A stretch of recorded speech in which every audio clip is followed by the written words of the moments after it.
Hello and welcome to your TZT PGT aspirants video practice 5 test your grammar। आज जो spotting error है वो related है preposition से। प्रीवियस ईयर में भी प्रीपोजिशन के 3 to 4 क्वेश्चंस पुटअप किए गए थे इन टीजीटी एंड पीजीटी आल्सो। सो ये एग्जाम के पॉइंट ऑफ व्यू से इम्पोर्टेंट हो जाती है। So let's start practice 5 of preposition spotting error. Okay, आप अपने नोट्स प्रिपेयर करेंगे। So first of all we will discuss here the prepositions कि कौन कौन सी prepositions हम इस वीडियो में explain करने जा रहे हैं। Okay, let's start। सबसे पहले हम बात करेंगे between, among, amongst, amid और amidst। नेक्स्ट besides और beside। नेक्स्ट हम डिस्कस करेंगे for, from एंड since के बारे में। नेक्स्ट डिस्कस करेंगे on, नेक्स्ट than और to, next about, of and of। Okay, so let's start the first question. जो क्वेश्चंस हैं एग्जाम में इस तरह से आते हैं, उनके 5 पार्ट्स होते हैं और जिस पार्ट में एरर है वो आपको चूज करना होता है। और अगर कोई और एरर नहीं है so we will choose E, option E। Okay, so first question is the mother bought the chocolates and distributed them between her 5 children। Okay, so यहाँ पर जो क्वेश्चन है उसमें एरर आपको बताना है। The mother brought the chocolates की mother ने जो है चॉकलेट को खरीदा और उनको डिस्ट्रीब्यूट कर दिया दाम बिटवीन हर 5 चिल्ड्रन, अपने 5 बच्चों में। ओके, सो जैसे क्वेश्चन से ही यहाँ पर क्लियर है 5 चिल्ड्रन। ओके, सो हमें ये पता है कि बिटवीन का यूज, ये ध्यान रखना होगा कि जो बिटवीन है और अमंग है इनमें क्या डिफरेंस है और ये कहाँ पर यूज होते हैं। चलो डिस्कस करते हैं। अमंग का यूज मोर देन 2 पर्सन्स के लिए होता है। अगर 2 पर्सन से ज्यादा की बात हो रही है तो वहां पर हम अमंग यूज करेंगे। और अगर किसी भी 2 पर्सन्स की बात हो रही है ओनली, ठीक है, तो वहां पर हम बिटवीन का यूज करेंगे। So correct sentence should be the mother brought the chocolates and distributed them among her 5 children। ठीक है, कि जो मदर है उन्होंने चॉकलेट खरीदी और उसको अपने 5 बच्चों में डिस्ट्रीब्यूट कर दिया। सो करेक्ट जो प्रेपोजिशन यहाँ पर यूज होगी वो क्या होगी? अमंग, क्योंकि यहाँ पर 5 चिल्ड्रन की बात हो रही है। अगर 2 चिल्ड्रन की बात होती तो वहां पर हम बिटवीन का यूज करते। Let's take other examples. Distribute these sweets among the poor. Okay, क्योंकि पुअर पुअर यानी कि बहुत सारों की बात हो रही है, कलेक्टिव नाउन है ना यहाँ पर, कि दो की बात नहीं हो रही है। लेकिन अगर distribute this books between Ram and Seema, here we talk about Ram and Seema, यानी कि 2 पर्सन्स की बात हो रही है। सो यहाँ पर बिटवीन यूज होगा। एग्जाम के पॉइंट ऑफ व्यू से इंपॉर्टेंट हो जाता है, इसको आप ध्यान रखेंगे रूल को। ठीक है, कि जो बिटवीन होता है उसका यूज मोर देन 2 थिंग्स और पर्सन के लिए किया जाता है, डिनोट करने के लिए रेसिप्रोकल एक्शन और रिलेशन को। कि मींस जो 2 पर्सन्स के बीच जो रेसिप्रोकल एक्शन और रिलेशन होता है उसको डिनोट करने के लिए हम बिटवीन का यूज करेंगे। और अगर 2 पर्सन से ज्यादा की बात हो रही है तो वहां पर हम अमंग का यूज करेंगे। आई होप कि आपको क्लियर होगा। नेक्स्ट क्वेश्चन, ध्यान रखेंगे कि जो अमंगस्ट है, अमंगस्ट और अमंग एक सेंटेंस में कैसे यूज होते हैं। अमंग और अमंगस्ट, अगर सेंटेंस में अमंग और अमंगस्ट के साथ द प्लस नाउन प्लूरल है। ओके, इसे एक एग्जांपल से समझेंगे, उससे पहले हम रूल्स देखते हैं। Like among the boys, amongst the boys. ठीक है, बोथ विल बी करेक्ट, दोनों करेक्ट होंगे। ठीक है, क्योंकि according to rule among plus the plus noun plural among the boys, as well as amongst plus the plus noun plural। ठीक है, amongst the boys और among the boys ये दोनों करेक्ट होंगे। ओके, नेक्स्ट, अगर सेंटेंस में the नहीं है, इसको देखकर एरर पूछ लिए जाते हैं कि वहां पर द नहीं है तो कैसे यूज होंगे अमंग और अमंगस्ट के, उनको समझ लेते हैं। कॉन्सोनेंट साउंड के साथ अमंग यूज होगा। ठीक है, देखिए दैम, अगर सेंटेंस में द नहीं है और उसके बाद हम कॉन्सोनेंट साउंड देखेंगे लाइक दैम, यू, है ना, तो इनमें क्या है, ये टी, द का यूज हो रहा है, कॉन्सोनेंट साउंड है तो अमंग यूज करेंगे। एज इट इज यू, य साउंड है ना, तो कॉन्सोनेंट है तो अमंग का यूज होगा। एज इट इज हिज, ह साउंड है, एच, ह साउंड का यूज हो रहा है तो यानी कि अमंग का यूज होगा। और अमंगस्ट का यूज होता है वोवल साउंड के साथ, like amongst us, a sound का यूज हुआ है तो वोवल साउंड है, मींस हम अमंगस्ट का यूज करेंगे। ओके, एरर इसी तरह से पूछे जाते हैं और इन बेसिक सी मिस्टेक ही हमारे क्वेश्चन को गलत कर सकती है। ओके, आर है, अ की साउंड आ रही है तो यहाँ पर भी अमंगस्ट यूज होगा। ठीक है, एग्जाम्पल के पॉइंट ऑफ व्यू से देख लेते हैं, अदर देख लेते हैं, अमिट और अमिट्स, इन दोनों का यूज भी अमंग और अमंगस्ट की तरह से ही होता है कि अगर कॉन्सोनेंट साउंड है तो अमिट यूज होगा, बट अगर वोवेल साउंड है तो अमिट्स्ट होगा। लाइक राहुल इज सिटिंग अमिट हिज फ्रेंड। ठीक है, हिज आया है। नेक्स्ट जो प्रपोजिशन के बाद हा आया है, हिज यानी कि कॉन्सोनेंट साउंड है तो यहाँ पर अमिट यूज होगा। एंड अगर यहाँ पर वोवल साउंड आता है अस, ऐसे भी करके दे दिया जाएगा ना, राधा इज सिटिंग डैश अस, अमिट और अमिट्स, तो वहां पे कंफ्यूज नहीं होना है, वहां पे हमें चेक करना है कि वोवल साउंड है या कॉन्सोनेंट साउंड है। ठीक है, अगर कॉन्सोनेंट साउंड है तो हम अमिट यूज करेंगे और वोवल साउंड है तो अमिट्स यूज करेंगे। एज वेल एज अगर कॉन्सोनेंट साउंड है तो अमंग का यूज होगा और वोवल साउंड है तो हम अमंगस्ट का यूज करेंगे। ओके, आई होप ये क्लियर हुए होंगे आपको। Yes, next question is they walked besides each other in complete silence, no error. They walked besides each other. Okay, so यहाँ पर ही error है, besides, क्योंकि हमने ये पहली प्रपोजिशन की डिस्कस कर ली थी तो बिसाइड्स में ही एरर है। अब देखते हैं क्यों एरर है ना, कि दे वॉक्ड, वे उन्होंने वॉक किया, बिसाइड्स ईच अदर, एक दूसरे के साथ, in complete silence, complete silence में, they walked beside each other in complete silence. तो बताइए कैसे यूज होगा। यस, बिसाइड मीन्स होता है बाय द साइड ऑफ, और बिसाइड्स मीन्स होता है in addition to, in addition to होता है के साथ साथ। ठीक है, बाय द साइड ऑफ यानी कि अलग अलग, बिसाइड का मीन्स, तो यहाँ पर बिसाइड्स नहीं आएगा, क्या आएगा, bye the side of. They walked bye the side of in complete silence, they walked beside each other in complete silence. Okay, तो यहाँ पर बाय द साइड ऑफ वाला आएगा। ठीक है, अदर एग्जाम्पल देखते हैं। So the son was sitting beside his father. ठीक है, यानी कि जो सन था वो फादर के साइड में बैठा हुआ था, bye the side of his father. And besides his relatives he invited his friends also, अपने रिलेटिव के साथ साथ उन्होंने किसको इनवाइट किया, अपने फ्रेंड्स को भी इनवाइट किया। ठीक है, तो बिसाइड्स यानी कि हिज रिलेटिव्स, उनके साथ साथ, बिसाइड्स का मीन्स क्या होता है, इन एडिशन टू, यानी कि उनके साथ साथ उसने अपने फ्रेंड्स को भी इनवाइट किया, और बाय द साइड ऑफ यानी कि एक दूसरे के अगल बगल। ओके, तो मीन्स क्या यूज होगा यहाँ पर, बिसाइड, बिसाइड, तो करेक्ट सेंटेंस होगा they walked beside each other in complete silence. I hope ये क्लियर हुआ होगा। नेक्स्ट चलते हैं।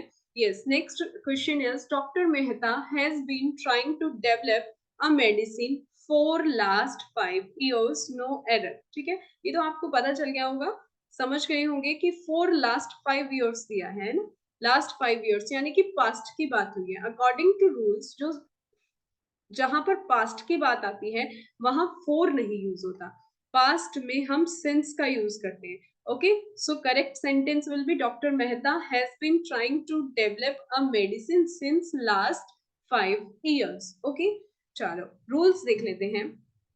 फोर का यूज पीरियड ऑफ टाइम के लिए होता है। ठीक है, नाउन को डिनोट करने के लिए पीरियड ऑफ टाइम के लिए होता है और हर एक सेंटेंस में होता है। ये रूल्स आप नोट कर लेंगे।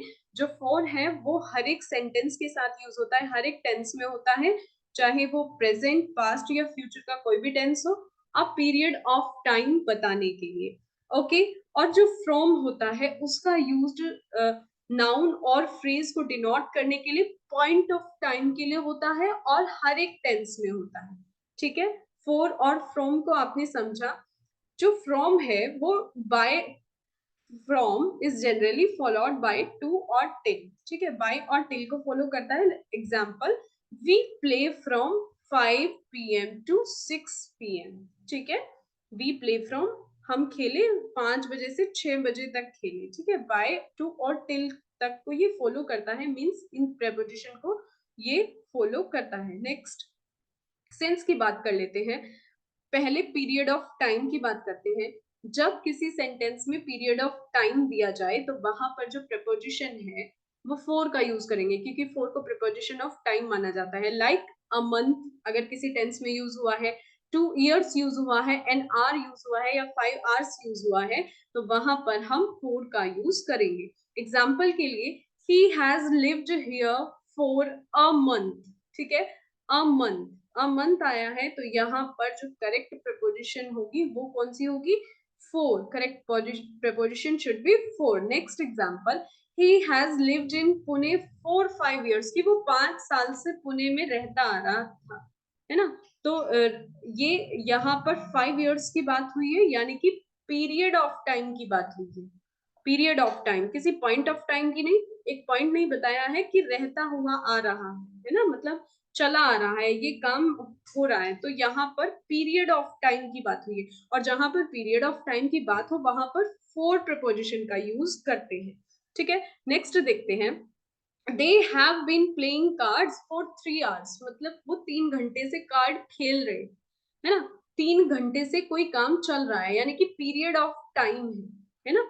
तो जहां पर पीरियड ऑफ टाइम की बात की जाए वहां पर प्रपोजिशन फोर का यूज किया जाता है। ओके, जब पॉइंट ऑफ टाइम की बात आती है तो वहां पर सिंस यूज किया जाता है एक नाउन और फ्रेज को डिनोट करने के लिए। जब कोई पॉइंट ऑफ टाइम को पास्ट में बात की जाए तो वहां पर सिंस का प्रयोग होगा। बस ये ध्यान रखना है कि अगर पास्ट में पॉइंट ऑफ टाइम की बात हो रही है तो हम सिंस का यूज करेंगे, ठीक है।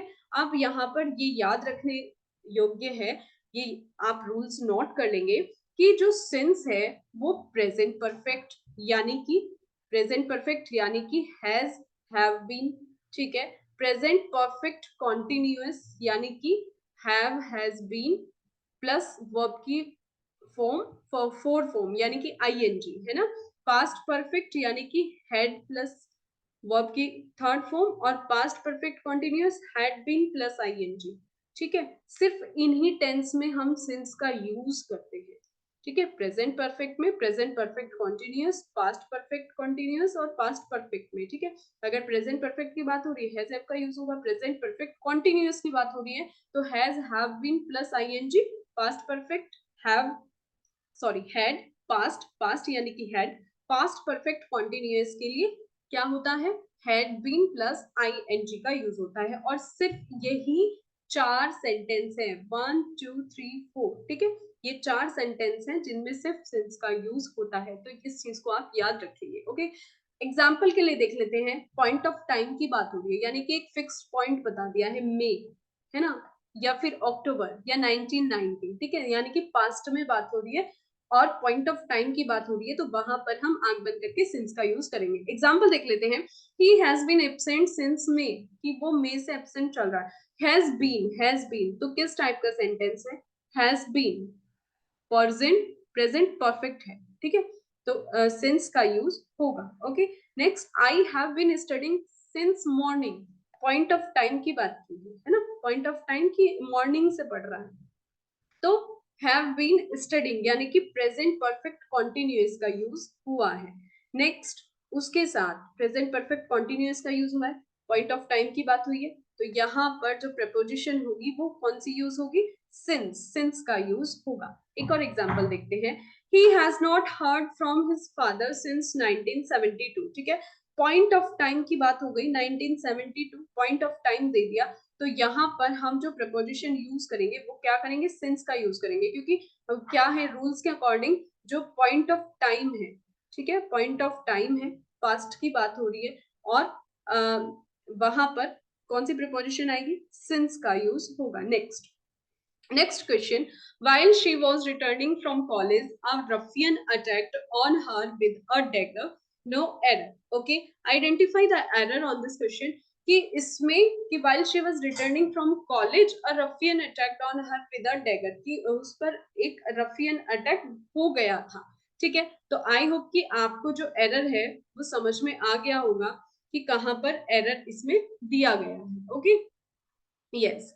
तो जो यहाँ पर अटैक्ड है, अटैक्ड का यूज हुआ है ना, ऑन हर विद डैगर, तो करेक्ट सेंटेंस यहाँ पर क्या होगा? जो प्रपोजिशन है ये एक बात का ध्यान रखेंगे कि जो ये प्रपोजिशन है ऑन, इसका ये जो प्रपोजिशन है ऑन, इसका यूज नहीं होगा, क्योंकि अटैक जब एज अ वर्ब यूज हो, ठीक है, किसी भी सेंटेंस में जब attack as a verb use होता है तो वहां पर ऑन प्रपोजिशन का यूज नहीं होता। एग्जाम्पल के लिए चाइना अटैक्ड, ओके, तो यहाँ पर जो अटैक्ड यूज हुआ है उसका यूज यहाँ पर वर्ब हुआ है एज अ वर्ब, और उसके बाद सॉरी, उसके बाद एक ऑब्जेक्ट यूज हुआ है, ठीक है, तो वहां पर प्रपोजिशन का यूज नहीं होगा। अगर वर्ब के तुरंत बाद कोई ऑब्जेक्ट आ जाता है, ठीक है, तो यहाँ पर चाइना अटैक्ड, चाइना ने अटैक किया, अटैक्ट एक वर्ब है, ठीक है। फिर इंडिया, किस पर अटैक किया? इंडिया पर इन 1962। एक ऑब्जेक्ट आया, ठीक है, चाइना सब्जेक्ट है, ये ऑब्जेक्ट है, ठीक है। तो जब किसी वर्ब के साथ ऑब्जेक्ट आए तो वहां पर जो प्रपोजिशन है उसका यूज नहीं होता, यहाँ पर इसका यूज बिल्कुल रॉन्ग हो जाएगा। Okay, so correct answer should be, next example देख लेते हैं। करेक्ट आंसर होगा कि Rafiyan attacked her with a dagger. Okay, so next example आता है कि China made an attack on India in 1962, ठीक है। अब यहाँ पर देखो कि यहाँ पर जो प्रपोजिशन आई है वो किस बेस पर आई है, ठीक है, तो कैसे प्रपोजिशन का यूज होता है। अब देखो China made an attack, okay, तो यहाँ पर जो ऑन है वो प्रपोजिशन आएंगे, क्योंकि यहाँ पर जो अटैक का यूज हुआ है ना वो एज अ नाउन यूज हुआ है, ठीक है। तो ये रूल आपको क्लियर हुआ, जब एज अ वर्ब यूज हो तो उसके बाद प्रपोजिशन नहीं आती है, ठीक है, लेकिन जब वो एज अ नाउन यूज हुआ हो तो वहां पर हम वर्ब का यूज करेंगे, ठीक है। तो क्या होगा? Make an attack plus on plus object, ठीक है, तो ये करेक्ट फॉर्म होगी। So China made an attack on India in 1962। जब जो अटैक है उसका यूज एज अ नाउन के रूप में हो तो वो अपने साथ प्रपोजिशन लेगा, लेकिन अगर वर्ब के रूप में हो तो वो प्रपोजिशन नहीं लेगा। और इस सेंटेंस में सेम कंडीशन है कि while she was returning from college a ruffian attacked, ठीक है, a ruffian attacked her with a dagger, तो यहाँ पर ऑन जो है बिल्कुल इनकरेक्ट है, ठीक है, तो यहाँ पर ऑन नहीं होगा क्योंकि यहाँ पर अटैक का यूज एज अ वर्ब हुआ है। आई होप ये आपको क्लियर हुआ होगा। ओके, नेक्स्ट नेक्स्ट चलते हैं। Next question is, two of my intimate friends called on me on yesterday when I was away from home, ठीक है, two of my intimate friends called on me on yesterday, ठीक है, तो error कहाँ है? on yesterday पर। हमेशा हमें इस बात का ध्यान रखना है, जो इस तरह के वर्ड्स आते हैं ना, yesterday, 2 days before, yesterday, today, tomorrow, the day after tomorrow, या the following day, या tonight, या this morning, इन सबके साथ प्रपोजिशन नहीं आती है, ऑन, एट, इन, ये इस तरह की प्रपोजिशन इन सबके साथ नहीं आती है। Always be remember. Okay, example के लिए, सो दे अराइव्ड हियर यस्टरडे इवनिंग, ना कि on yesterday evening. So correct answer should be कि कॉल्ड ऑन मी यस्टरडे, ठीक है, two of my intimate friends called on me yesterday when I was away from, ठीक है, तो यहाँ पर ऑन प्रपोजिशन का यूज नहीं होगा।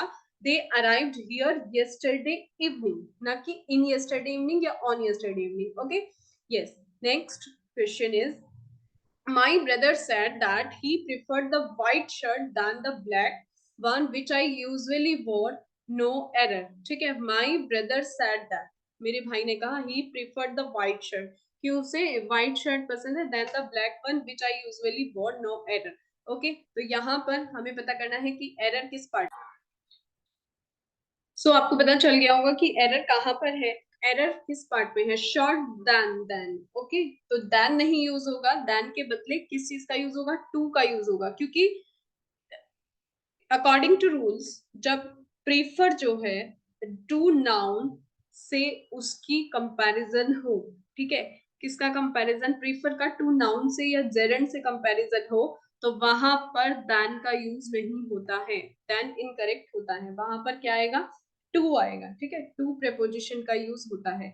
Let's take an example, she preferred she prefers milk to tea, ठीक है, तो यहाँ पर किसका यूज हुआ है, नाउन, दो नाउन का यूज हुआ है ना। प्रीफर से जब दो नाउन का कंपैरिजन किया जाए, ठीक है, सेंटेंस में प्रीफर से जब दो नाउन का कंपैरिजन किया जाए, तो यहाँ पर दो नाउन का कंपैरिजन हुआ है, मिल्क दैन टी नहीं होगा, यहाँ she prefers milk than tea नहीं होगा, करेक्ट क्या होगा, she prefers milk to tea as it is white shirt to the black one. Okay, so correct क्या होगा, my brother said that he preferred the white shirt to the black one which I usually wore, ठीक है। Other examples देखते हैं। अब देखिए इस sentence में she prefers milk to tea, ठीक है, टू नाउन्स का कंपैरिजन हुआ है प्रीफर से, तो ये preposition to लेगा। नेक्स्ट देखते हैं, she preferred playing to gossip, और जब टू जीरेंड का कंपैरिजन प्रेफर से हो तो भी प्रेपोजिशन टू का यूज होता है, जेरेंड यूज हुआ है ना, प्लेइंग, गोसिपिंग, है ना, तो यहाँ पर जेरेंड यूज हुआ है, ठीक है, तो यहाँ पर क्या होगा, टू प्रेपोजिशन का यूज होगा, और रादर देन यूज होगा जब प्रीफर टू इंफिनिटिव लेता है, ठीक है, टू रीड एंड राइट, यहाँ पर इंफिनिटिव का यूज हुआ है, दोबारा दोबारा टू लिखने की जरूरत नहीं है, यहाँ पर इंफिनिटिव यूज हुआ है, तो जब प्रीफर से दो इंफिनिटिव का कंपैरिजन हो, to read and write, to infinitive का कंपैरिजन हो, तो करेक्ट वर्ड क्या आएगा, रादर देन, ठीक है, तो किसका यूज किया जाएगा, रादर देन का यूज होगा, ठीक है, टू का यूज नहीं होगा। इस रूल को आप याद रखेंगे। आई होप कि आपको क्लियर हुआ होगा। यस, नेक्स्ट इज अबाउट, ठीक है, कुछ अदर प्रपोजिशंस होती हैं जिनका स्पेशल वे में हम यूज करते हैं, लाइक अबाउट, ठीक है, अबाउट का मीन्स क्या होता है, अबाउट का मीन्स होता है के बारे में, है ना, अबाउट का मीन्स क्या होता है, अबाउट का मीन्स होता है के बारे में, तो कैसे यूज करते हैं, like he was talking about you, वह उसके तुम्हारे बारे में बात कर रहा है, ठीक है, he was talking about you. Next, they are always careless about their duties, कि वे हमेशा अपनी ड्यूटीज के बारे में केयरलेस रहती है, ठीक है, तो अबाउट का यूज कैसे होता है, के बारे में, जब हम यूज करते हैं इन द कॉन्टेक्स्ट ऑफ के बारे में, ठीक है, तो इस तरह से यहाँ पर अबाउट का यूज होगा। नेक्स्ट देखते हैं, अब यहाँ पर एक और चीज देखते हैं कि अगर अबाउट के तुरंत बाद इन्फिनेटिव है, तो वहां पर कोई काम होने का हमें पता चलता है कि वो काम होने वाला है, ठीक है। Let's take an example.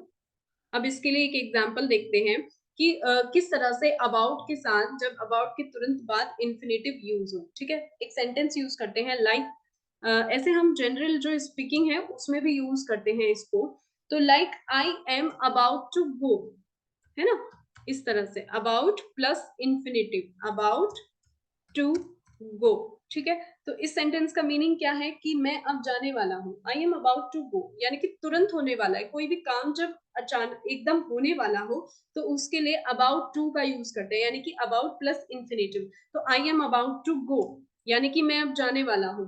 और ले लेते example, like she is about to sing, okay, तो she is about to sing यानी कि ये काम क्या होने वाला है, about to का यूज हुआ है, यानी कि ये काम तुरंत होने वाला है, और जो काम तुरंत हो, about to जहां पर आ जाए वहां ये समझ लेना कि ये काम तुरंत होने वाला है, और कि वह अब गाने वाली है, वह गाने वाली है ना, तो यहाँ पर तुरंत गाने के काम का हमें पता चलता है। तो अबाउट के साथ अगर अगर इन्फिनेटिव आया है, यानी कि वो काम अब होने वाला है, एकदम से होने वाला है, एकदम से होने का भाव वहां पर आता है, तो इस तरह से अबाउट टू का यूज हम कर लेते हैं। Okay, let's take other rules, like of, of का मीन्स होता है सेपरेशन से, यानी कि जहां पे अलगाव हो वहां पे हम ऑफ का यूज करते हैं। कैसे करते हैं, एग्जाम्पल देखेंगे, ही इज ऑफ ड्यूटी, है ना, कि वह ऑफ ड्यूटी है, यानी कि वो ड्यूटी पर नहीं है।